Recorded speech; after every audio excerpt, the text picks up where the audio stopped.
Welcome to Students Incorporated. I'm your host, Mr. Jason. Join me weekly as my team and I produce content that's informative, positive, fun, and uplifting. This podcast is created and produced with the help of students from the International Community School of Bangkok. Today's episode is packed with great conversations, inspiring stories, and a brand new adventure you won't want to miss. I'm joined again by co-hosts Miya and Frank. First up, we have the amazing opportunity to talk about leadership, why it matters, how it shapes young minds, and how we can all grow as leaders. And who better to discuss this with us than our elementary school principal? Plus, we'll hear two incredible fifth graders read their leadership essays. Trust me, this is one of the best parts. Then, for segment 2, get ready. We're launching the highly anticipated sequel to our hit adventure story, The Secrets of El Dorado. This new chapter, Legends of the Yucatán, brings back familiar faces, introduces new characters, and takes you on a thrilling journey packed with danger, suspense, and hidden mysteries. But first, before we get started, let's hear our quote of the day and get some headline news. Our quote of the day comes from John C. Maxwell, American author, speaker, and pastor. A leader is one who knows the way, goes the way, and shows the way.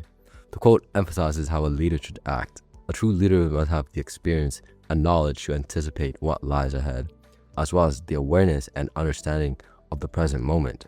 They must navigate with wisdom and foresight, ensuring that those who follow them are guided in the right direction. However, leadership isn't just about intellect and strategy. It also requires a brave and kind heart. True leaders lead with heart, not force. We wholeheartedly believe that fifth graders here today are truly capable of demonstrating these qualities, and we wish them all the best. And that's our quote of the day. Now on to some headline news with Miya. Thank you for our quote of the day, Frank. Now, celebrating the fifth grade leaders here today, we want to introduce 3 great leaders in history, leading their people through heart, intellect, and not force. All right, our first great leader would be Emperor Napoleon Bonaparte from France. He was an excellent military strategist and ruler. He reformed France's legal system with the Napoleonic Code and modernized the economy. He also expanded the French Empire in every direction imaginable. Despite his eventual downfall, his impact on the world history and warfare remained significant. Next up, we have Mansa Musa from the Mali Empire. Now, as many people know, Mansa Musa here is the richest man in history. With his intelligence and charisma, trade, culture, and Islam in West Africa flourished. One fun fact would be that when he was performing the pilgrimage to Mecca, he gave away so much gold to the people in the areas that the price fell, and the people asked Mansa Musa to take it back. All right, our final leader would be our local hero, King Taksin the Great. He was the king of Thailand after Ayutthaya fell to the Burmese. He reunified Thailand and moved the capital to Thonburi, thus establishing the Thonburi dynasty. After the war, he revived the Thai culture, trade, and economy and expanded Thai influence over parts of Cambodia, Laos, and southern Thailand. That ends our news for this episode.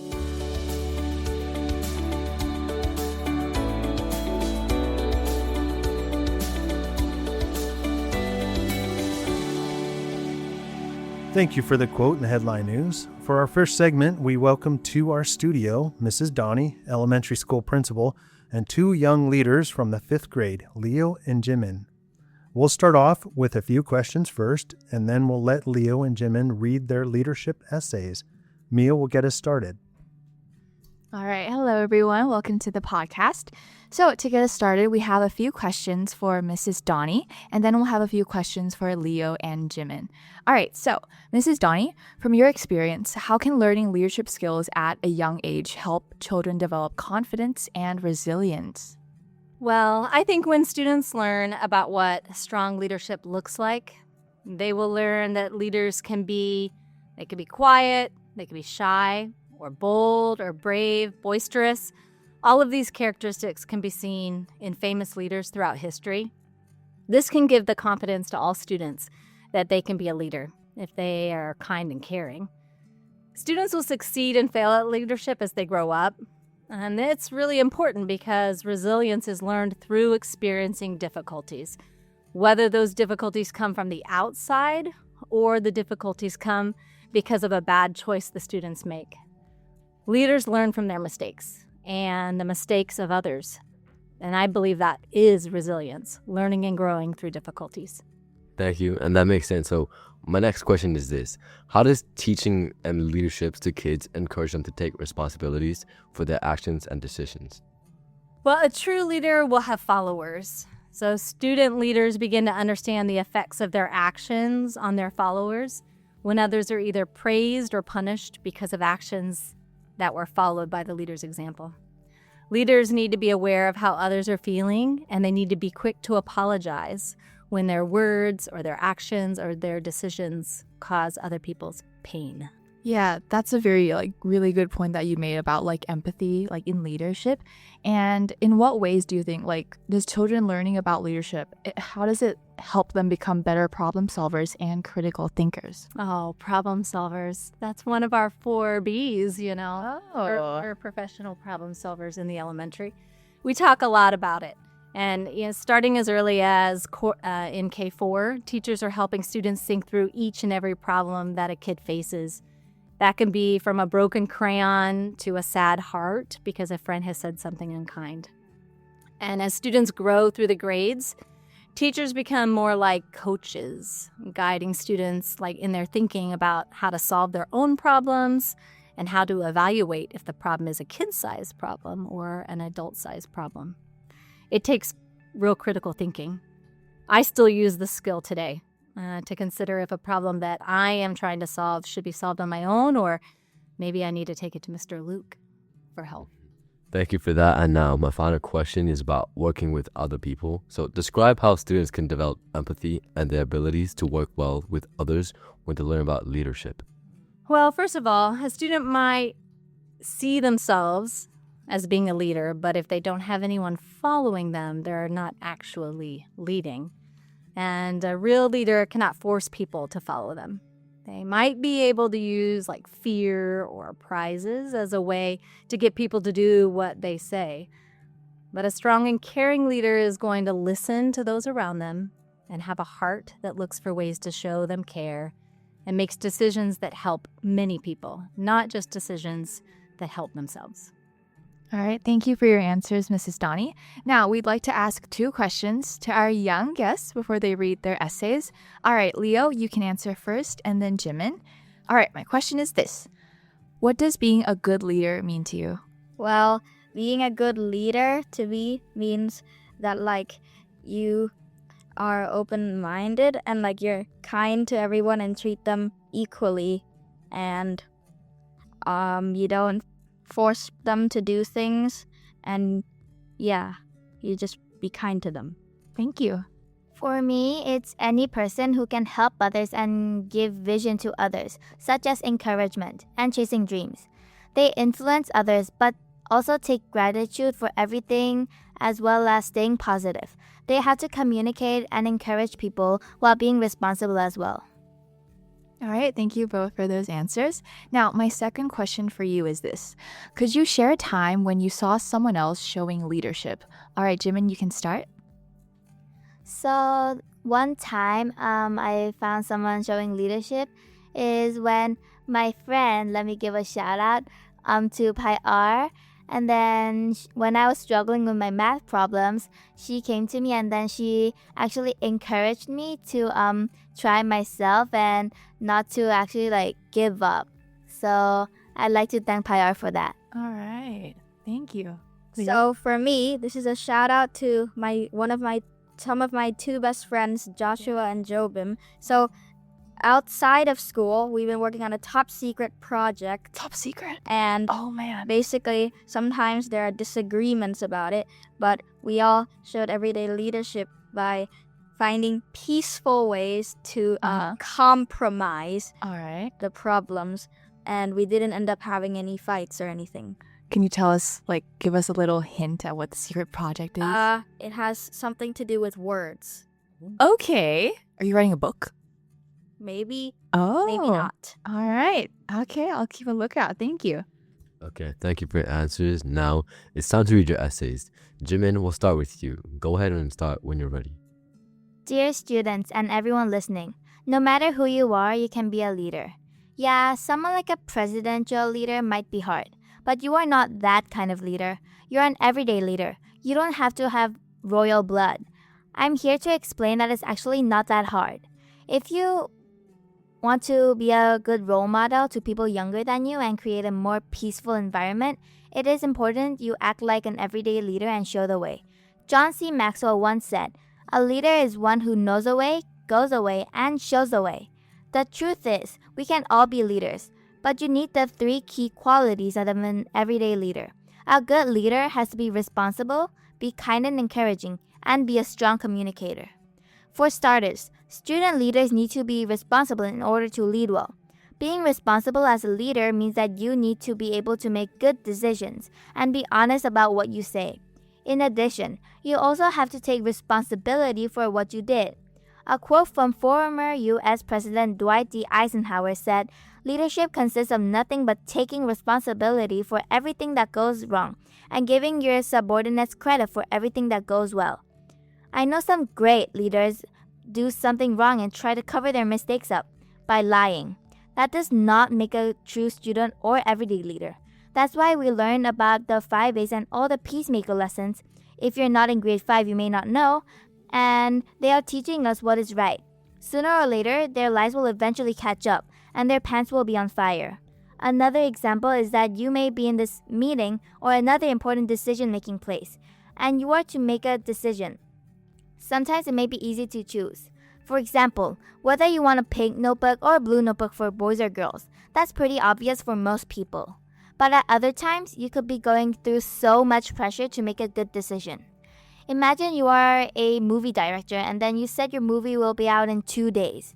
Your movie is super popular and people are waiting for this very moment your movie is gonna be released. Some already bought tickets. Unfortunately, you accidentally deleted a part of your movie and have to film it again. Will you tell the citizens sorry and the movie will be late? Or will you do it again that day without special side effects because that is one of the most important parts? Do you see how as a leader you will need good decision-making skills to be responsible? To be a good leader in life, you will have to be kind and encouraging. How will your friends or people around you react if you act like you couldn't care less? The article, 10 Characteristics of a Student Leader says, student leaders recognize that everyone has strengths and weaknesses. An example from my life is when I had a friend who was really good at writing. She was in grade 4, but already wrote grade 5 or 6 writings. I looked up on her because not only was she great at writing, but a great everyday leader. Now that I think about this, she was really kind, encouraging, and a great helper to everyone. I was young, and I hated writing classes because I just felt like I was bad at it. But she insisted that she read it. She gave me comments and encouraged me. This is why nowadays I really like writing. Take Martin Luther King for another example. He encouraged others to follow their dreams and fight for their rights. He told them that no matter what color they had, they were all people. Do you think Martin Luther King Jr. told people things that brought them down? No. Of course, he did mess up a few times because obviously no one's perfect. But did he purposely try to bring them down? That's another no. He encouraged people to do the right thing by boycotting the buses because the white people treated the black people badly. Last but not least, to be a great student leader, it is important you are a good communicator. What I mean by this is that you have to be both a good listener and speaker. Imagine someone who listens well, but suddenly says, "Shush," when you are about to speak. To add on, a good communicator doesn't mean that they just simply listen and speak well, but the words and actions they use to do that matters too. For example, think about if you're talking to a friend, but then they say something like, "Shush, nobody cares about what you think," and then takes their turn to speak. That is what most people consider disrespectful talk. The people are not suitable to be a good leader.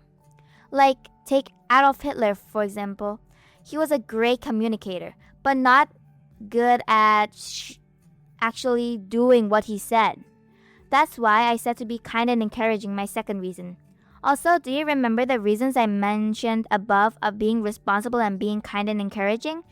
This reason is especially important because if you don't know how to communicate with respectfulness, how will you be kind and encouraging?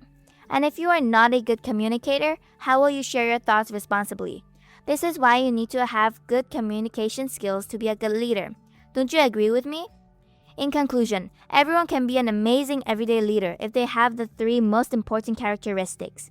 Leaders don't have to be a walking dictionary or have a mind like a steel trap.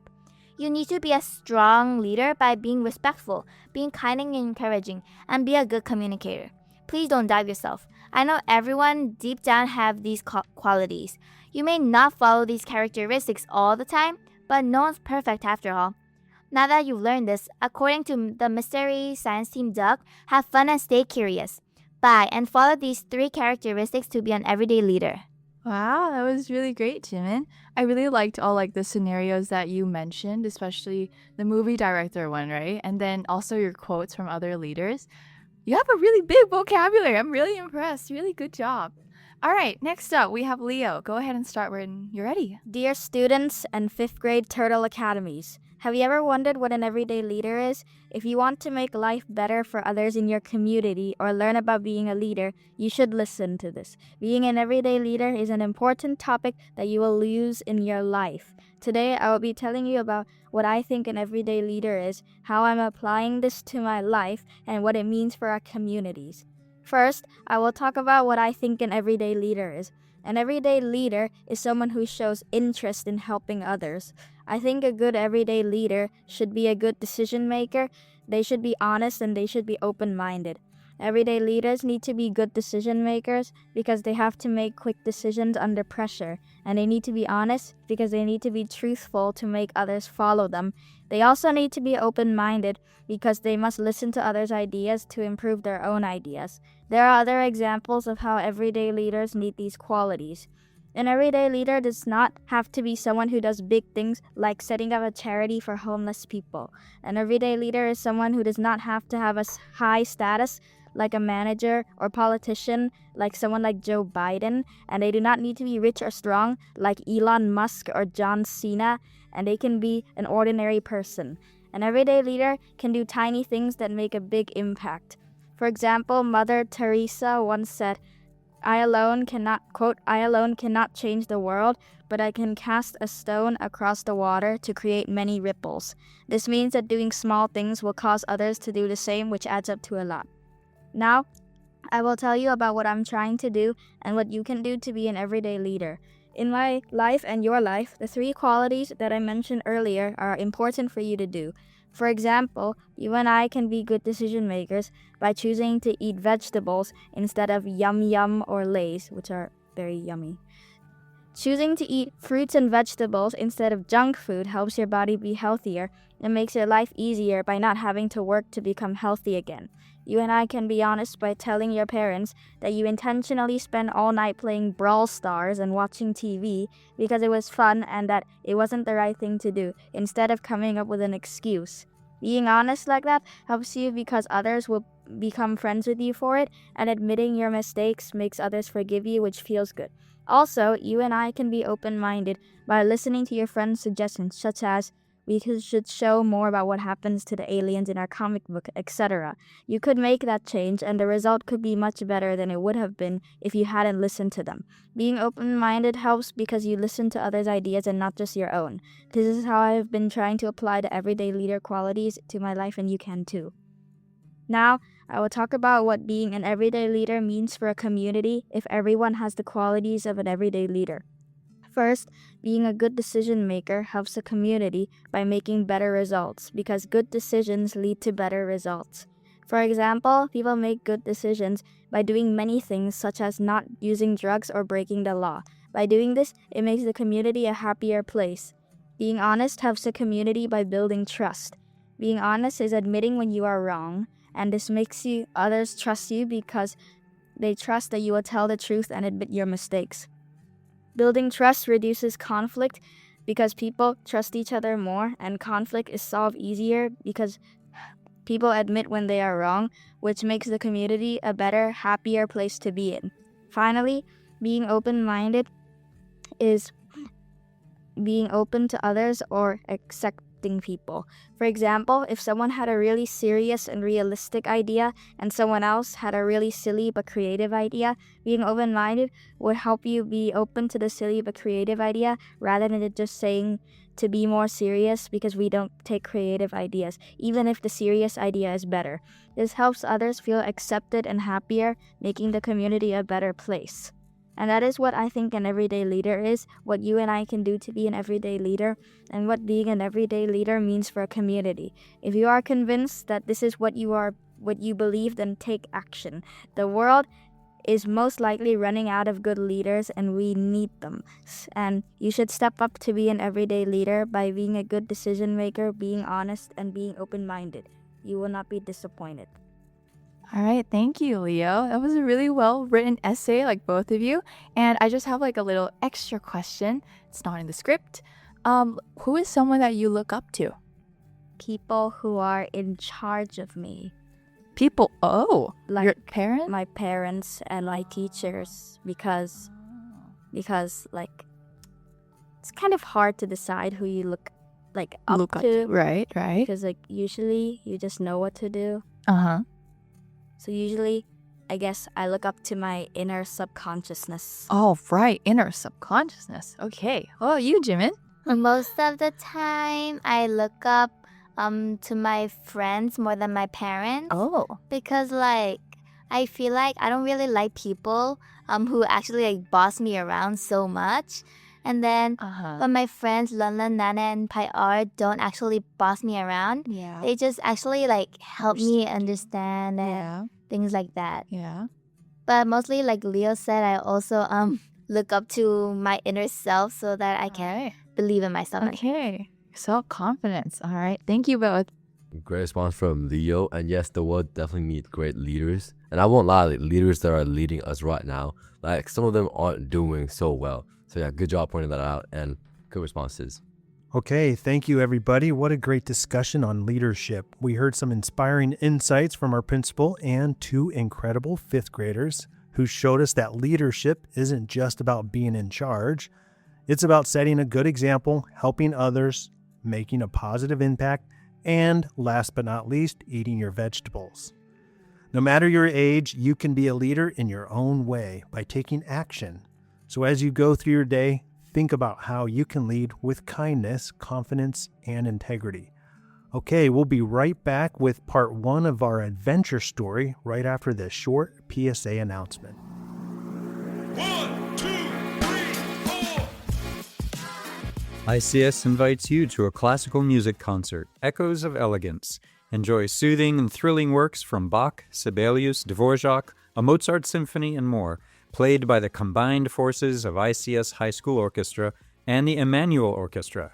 Emmanuel Orchestra is a ministry of the Music for Life Foundation under the direction of the esteemed Dr. Krit Niramitam. For more than 20 years, the Music for Life Foundation has offered classical music education in Klong Toi, Bangkok's largest slum.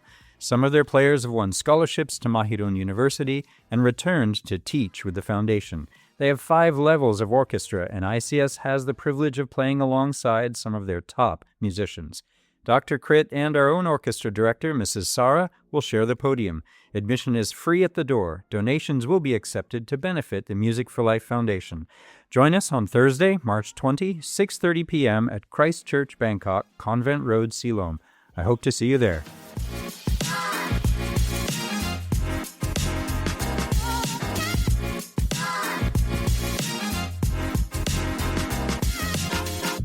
And we are back with our second segment. For the next 10 episodes, we'll be bringing you another adventure story, just like we did last season. Our new story is a sequel to last season's story titled The Secrets of El Dorado, Uncovering a Legacy of Greed and Deception.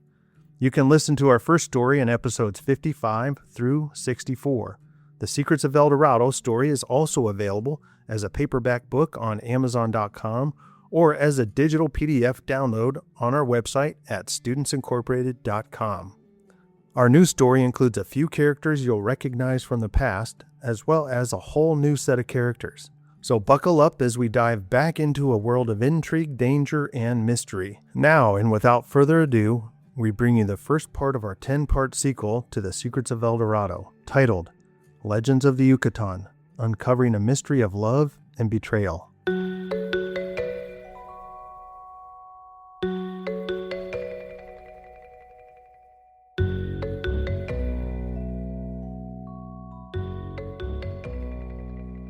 Our story begins in the quaint and famous, well now even more famous, town of Coloma, California, which is located in El Dorado County. Coloma's significance resides in the fact that it's known as ground zero of where the California gold rush started in the mid-1800s.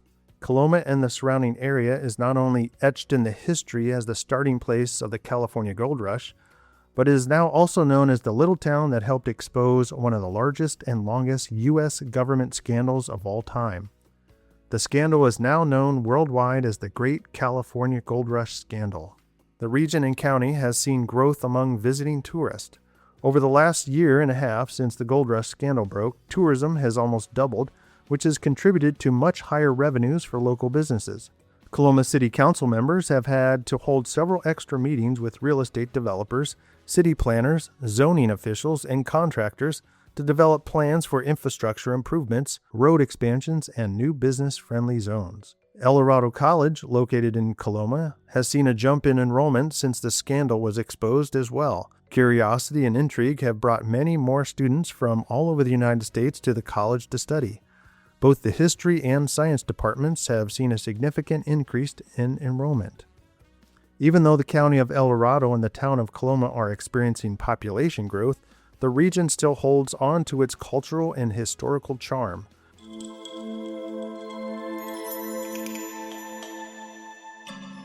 I'm Lily, remember me? I'm thankful for all the outpouring of support and love I've received since being part of the group who helped expose the truth of the gold rush scandal. Because of my involvement in helping expose this scandal, I'll be granted a permanent green card to live and work in the U.S. upon completing all my studies. I've had some weird flashbacks the last year and a half of my time being held in the tunnels, which have helped the FBI piece other small details together over time. I'm still connected with Ava, Ethan, and Sierra, and of course Professor Hawthorne at the college. I completed my bachelor degree in forensic science from El Dorado College, and I've started my master's degree. With the influx of new students, came more demands for expanded programs at the college. So, I'm part of the first cohort in the newly developed forensic science master's degree program, which I'm super excited about. I'm also taking a few extra classes in the history department, as I really would love to specialize in a career that does forensic investigation of past events, places, and artifacts. I was able to secure a TA position with Professor Hawthorne and Professor Case. I really enjoy having my feet in both the history and science worlds, and I just really love to learn. Hey there, it's Ava Turner here. You may remember me from my previous adventure. I helped break the series of stories of the California Gold Rush scandal when I was working at the Sacramento Bee. I'm not even 30 years old yet, and I feel like I've lived a lifetime already with the amount of exposure and opportunities I've had since those stories came out. The events and circumstances of that adventure have changed my career and life in so many positive ways. I've only been out of college for 2.5 years, and I now work as an independent writer and investigative reporter. I'd say that 90% of my contract work now comes from Reuters. Reuters is a valued source of news of which they then source to newspapers all over the country, like the Sacramento Bee and hundreds of other papers both online and offline. In fact, Reuters is quite famously known as the first to break the news in 1865 that President Abraham Lincoln had been assassinated. I'm so honored to be working with them and appreciate the arrangement we have together. Hello, I'm Amanda Chase. My students call me Prof. Chase. I'm 36 years old and new to the area. I accepted a position at El Dorado College last year and now help teach several classes in the history and science departments. I'm a rare person as I've done 2 doctoral degrees, one in general history and one in general science. I think that's why I landed this faculty position at El Dorado College, as I'm qualified to teach in both the history and science departments. I'm married and my husband is a lawyer who specializes in business and corporate law. We have 2 elementary-age children, and we are originally from New York. My husband and I were inspired by the events and bravery of the people involved with exposing the gold rush scandal. It was good timing as we both were looking to make a change and wanted to relocate. After reading all the articles and watching all the news reports and interviews, I knew we had to be out there. Anyway, when I saw that the college was hiring for a new faculty position and that person would be working in the same department as the great Professor Hawthorne, I knew I wanted this position. And now, here we are, a year later, and I've made it through my first year at the college. Oh, by the way, fun fact as well. My kids attend the school where Sierra Reese now teaches art. You know, Sierra? She was also part of the gang who helped expose the corrupt officials from the gold rush scandal. Hola, I'm Thomas Flores. I'm a 52 years old man. I'm a family man. Always have been. My students call me Professor Tommy, which is Prof. Tommy. I'm on staff at UNAM, and I've been here for quite a long time now. Professor Hawthorne and I go way back. In fact, James and I worked together on several big projects here in Mexico and Central America years ago. I'm well connected at the university and the museum. My university department, the Department of Archaeology and Anthropology, works closely with the museum, and much of our work is directly related to the city and state cultural and heritage type initiatives. Let's just say the Mexican Ministry of Cultural Affairs is one of our biggest supporters and financiers. Tony Garcia over at the museum is a good friend of mine. I help to mentor him as he gains seniorities at the museum. We probably grab lunch together at least once a month. I'm surprised he still has time with as large a staff he has now over there. Hello, my name is Anthony Garcia, and I'm the lead curator for the Museum of National Anthropology in Mexico City. My close friends just call me Tony. I'm 44 years old, and I've worked at this museum for almost 24 years now. I started working here as an intern while I was finishing my college degree and never left. I guess you could say that I've almost made it to the top rung of the corporate ladder here. I routinely meet with my boss, the museum director, and prominent city and government officials regarding all things culture and heritage. And I get to interact with the UNAM professors and students on a regular basis as well. I learned how to curate some of the rarest artifacts and relics from around the world and bring them to this museum for shows and installations. We do, however, specialize in rare relics and artifacts of the ancient Mayans and have done a lot of study of the Aztec civilization. I love my job. Let's just say I don't plan on going anywhere. I converted a section of my large corner office into a studio apartment, as I'm often here overnight working. Chances are, if you need to find me, you always find me at the museum somewhere. Hello, I'm Miranda Martinez, and I'm 28 years old. I was born and raised in Mexico City with family ties to Texas. I have a younger brother and a younger sister. My younger brother plays for one of Mexico City's pro soccer teams, and my sister is studying pre-med. I'm a graduate of UNAM's undergraduate and graduate programs of history and anthropology, and I'm one of the youngest team leaders the university has ever sent out in the field. One of my biggest accomplishments, besides being the first female in my family to graduate with honors from UNAM, was that I helped lead the team that discovered the now famous and very rare jade vessel artifact. You'll hear about that later. My family is pretty well connected among the elites in Mexico City. My mother and father own and manage several high-end restaurants that have been featured on multiple international food programs. Their restaurants regularly host some of Mexico's most influential politicians and business moguls. Although I grew up in the world of elites and influence, I don't really enjoy it. I'd rather be out in the countryside learning about our past so I can help preserve it, not only for my generation, but for future generations as well. Hi, my name is David Silva. I'm 31 years old, well, almost 32 to be exact. I'm a dual U.S.-Mexican citizen. I was born in Mexico. My father's American and my mother is Mexican. My father moved to Mexico City for work, where he met my mom. They then got married and had me 2 years later, which was a big surprise to both of them at the time. At least, that's what they tell me, and maybe that's why I'm an only child. My father then relocated us to the U.S. right before I started middle school. I spent my middle school and high school years attending school in Los Angeles, which was a big adjustment for me. My parents still live and work there. I had a knack for swimming and won several high-profile swim meets in high school. I didn't know what I wanted to do after high school, so I joined the U.S. Navy. I knew that if I wanted to go to university sometime, that the best way to get that paid for was through the GI Bill offered by the U.S. government. While in the Navy, I trained and worked as a rescue and recovery diver, which took me all around the world, mostly to natural disaster zones.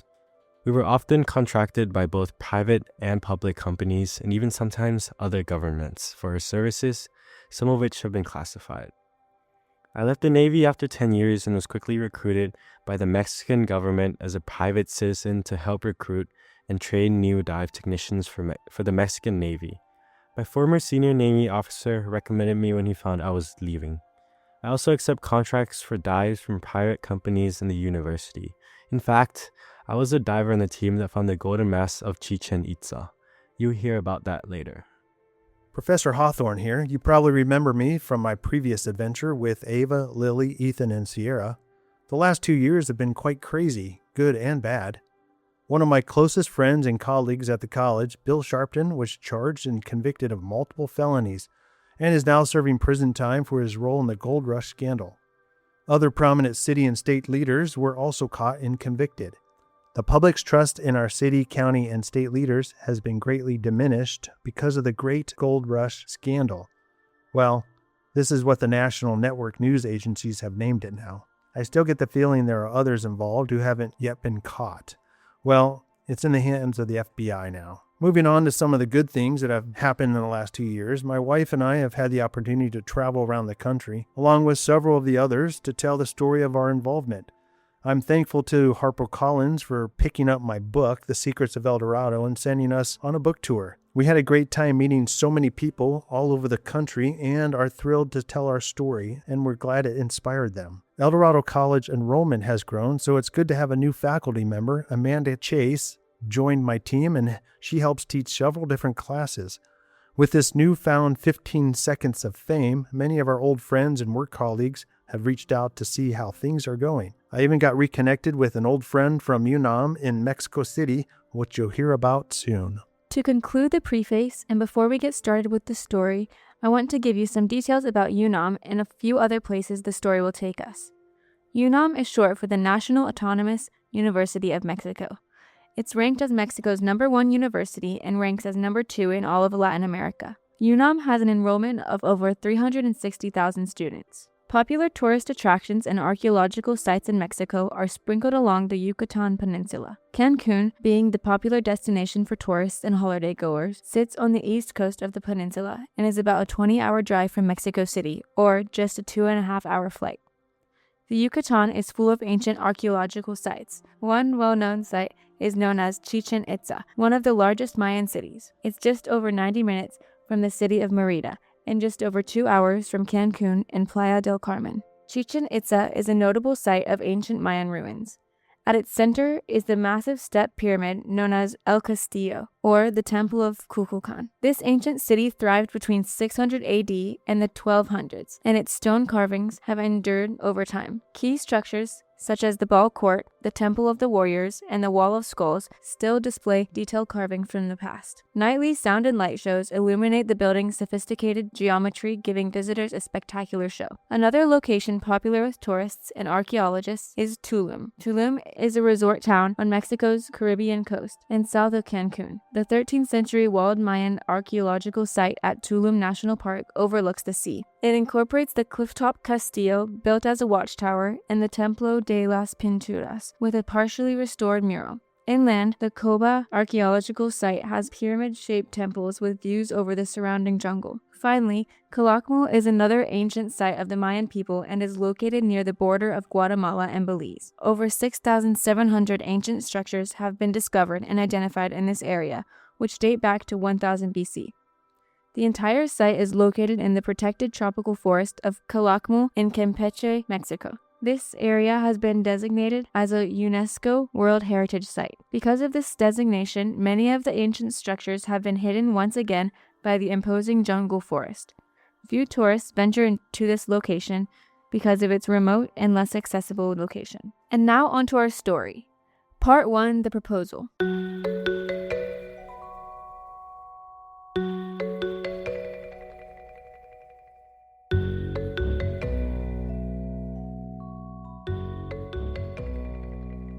Professor Hawthorne looks down at his watch, and then he glances up at the clock in the back of the room. I guess the battery's finally died in that old clock. The professor mumbles to himself as he starts to pack up his papers and laptop. As he carefully slips his laptop in his very worn leather shoulder bag, he clears his throat and then he says with a loud voice, "Okay, everyone. There's about 10 minutes remaining in class to finish up. Make sure to read the final instructions before turning in your work. And don't forget to have a great holiday break. And I'll see you next year." The professor smirks a bit as he says that last part, hoping at least one of the students would laugh, or at least crack a smile and look back. Nope, not this year again. Maybe the joke has worn itself out over the countless years he's used it with his last class on the last day before the college goes on break for Christmas and New Year's. The professor looks up as Lily Chan approaches the front table as he's closing his bag and putting on his jacket. "Tough crowd today," he says to Lily. Yes, they were. They were probably just tired and happy that their final exam is over. Lily responds as she hands in some leftover papers that were left behind by several eager to leave early students. She then asks, "Is there anything else we need to do today?" The professor responds, "Not that I can think of, and if there is something, well, it can wait until we get back from break. That's the thing about work. It'll always be right here where you left it. It's not going anywhere." Professor Hawthorne and Lily follow the last two students out of the classroom, turn off the light, and shut the door behind them. As they walk down the hallway toward the elevator, the professor says, "Well, how does it feel to complete your first semester as a TA? Very different from when you were a student, right?" Honestly, it's been great. I mean, I didn't really know what to expect as far as the day-to-day responsibilities, but so far I've really enjoyed it. And as a bonus, I'm able to receive 3 extra college credits. And by the way, I really appreciate you allowing me to join your department. Thanks for putting in the word for me. You're welcome, and that's good to hear," Professor Hawthorne says. The entire TA experience can be a make it or break it, depending on who you're TAing for. I mean, I feel really bad for the poor souls who get stuck TAing in the English department. Yeah, that's what the rumor is around here. Don't TA in the English department, Lily says with a half smile and then adds, "Professor Chase has been great as well. She told me she loves it when she has the opportunity to mentor TAs in her classes." Lily makes eye contact with one of the 2 students up ahead who is holding the elevator and then says, "Thanks for holding that for us." The professor then says, "You all go ahead without me. I've got to stop back in my office before I leave anyway. Oh, by the way, Lily, if you find yourself without plans for Christmas or New Year's, please reach out to me or the missus. We usually host several students who can't make it back home for the holidays." Lily nods her head, smiles and says, "Okay, thank you and will do," as the elevator doors close. The professor makes his way to his office and notices that just about every other classroom and office is already closed, dark, and empty, except for Amanda's office a few doors down. Well, this place clears out fast this time of year. He says this as he unlocks and enters his office, while the faint sound of a vacuum sweeper hums in the background. As he enters his office, he notices that there is one last manila envelope resting upright in the mail receiving basket, which sits on a chair just inside the door on the right, and just under the mail receiving slot in the wall. "I'll grab that on my way out," he thinks to himself. After finishing a few last-minute things, the professor grabs the manila envelope, turns off the light, pushes the lock button on the back of the doorknob, and then closes the door behind him. The professor makes it a point to stop at Amanda's office to see if she actually is still here, or if it's the cleaning staff that are in her office finishing up before break. He peeks through the door and sees Amanda packing her backpack while sitting at her very tiny desk. "Oh, hey there," the professor says. "Looks like you're getting out of Dodge as well." "Oh, hey, Professor," Amanda replies. "Getting out of Dodge? Haven't heard that one before." "Yeah, it's something my father and I used to say to each other when we were excited or ready to leave a place. We used to watch that old Western show, Gunsmoke, together when I was a kid. And that saying was used a lot on the show, even though neither of us had ever visited Dodge City, Kansas." The professor responds with a small chuckle. He continues, "Lily just left and said she has really enjoyed TAing for the department, and especially for you. Anyway, I thought you'd like to know you've really made an impact on her in her short time here so far. So thank you. Oh, and by the way, the contractor spoke with me this morning and said that your new office would be completed by the time you returned after break, so you don't have to put up with this small closet of a space anymore." Wow, that's so nice to hear. Lily's been so helpful in so many areas, not just with typical TA things like helping do attendance, checking work, and so forth, but she's also given my family and I great advice about the town and surrounding area. I know we've only just been here a year and a half now, but my family and I feel very connected and grounded already with the community and the school. As Amanda gets up, turns out her light, and walks out of her small closet-sized office space, and she continues as Professor Hawthorne walks next to her down the hallway toward the exit of the building. Our two girls love their new school. Byron and I made the right choice by enrolling them in that new charter school you and your wife recommended. Miss Sierra Reese is their art teacher. I've got to say, it's pretty cool to be surrounded by the heroes of the famous California gold rush scandal. I didn't think that would happen when I accepted this job. As Professor Hawthorne and Professor Chase exits the building together and into the almost empty parking lot, Amanda then says, "And yes, I'll be ready to move out of that small closet I call my office as soon as the other office is ready." I'm sure you will be. Think of it as a late Christmas present from the college. The professor says this with a smile as he turns to walk towards his parked car. He hesitates for a moment and then turns around. "Oh, and one more thing. Merry Christmas and Happy New Year to you and your family." "Thank you. And you too. Please give my best to your wife," Amanda responds as she turns and walks to her car. As Professor Hawthorne opens the driver's door on his old Bronco, he looks down at the envelope he's been carrying since he left his office. He glances down at the top left corner of the front of the envelope where the return address has been affixed. The address reads, "The National Autonomous University of Mexico, School of Political Social Sciences, Mexico City, Mexico." This large and famous school is better known by its nickname, which is UNAM. It can't be, the professor says to himself as he starts his engine, puts the Bronco in drive, and then leaves campus, ready to enjoy the next 4 weeks of holiday break.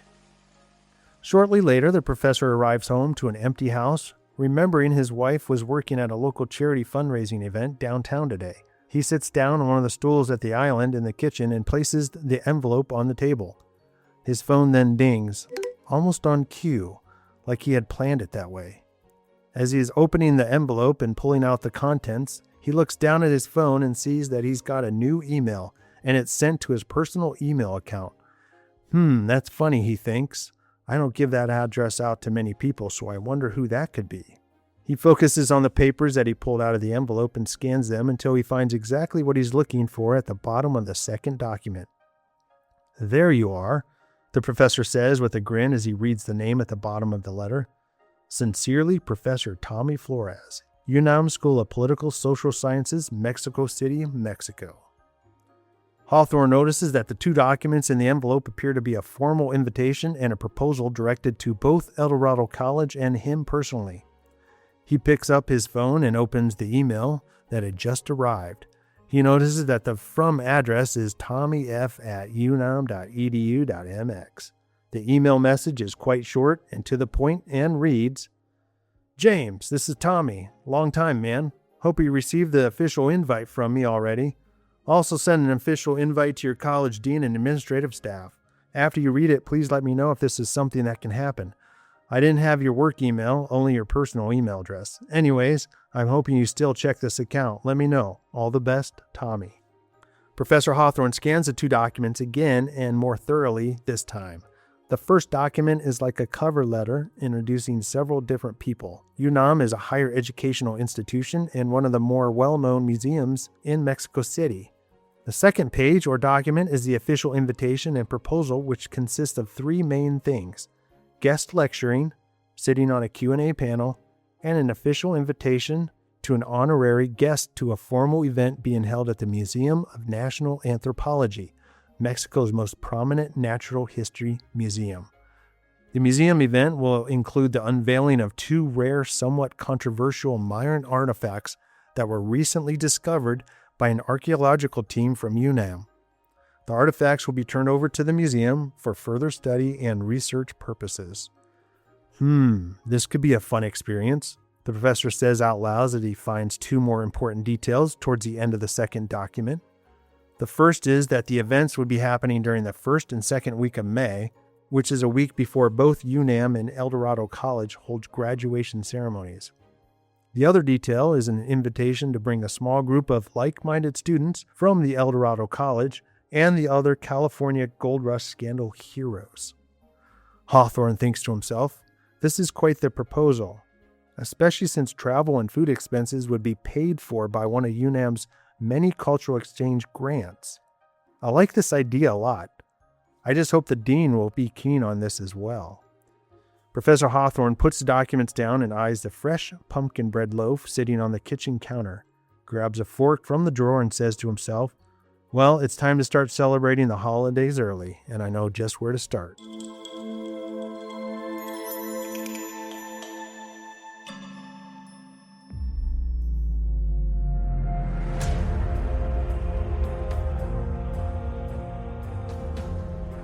And that ends part 1. Stay tuned for next week as we bring you part 2 of Legends of the Yucatán.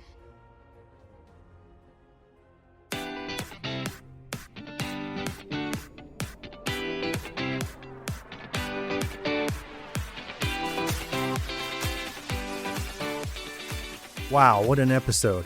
We explored the power of leadership, heard inspiring stories from young voices, and kicked off an epic new adventure. Whether it's leading with kindness or embarking on a thrilling quest, there's always a new challenge to take on. Thanks for joining us, and until next time, keep leading, keep exploring, and we'll see you in the next episode. Stay tuned for our next episode as we dive back into the topic of business and then bring part 2 of our adventure story, Legends of the Yucatán. And as always, this podcast would not be possible without the hard work and support of our international student production team. All music and sound effects are courtesy of Pixabay.com, a vibrant community of creatives, sharing copyright-free images, videos, and music. And we are signing off until next time. We are Students Incorporated, because your voice matters.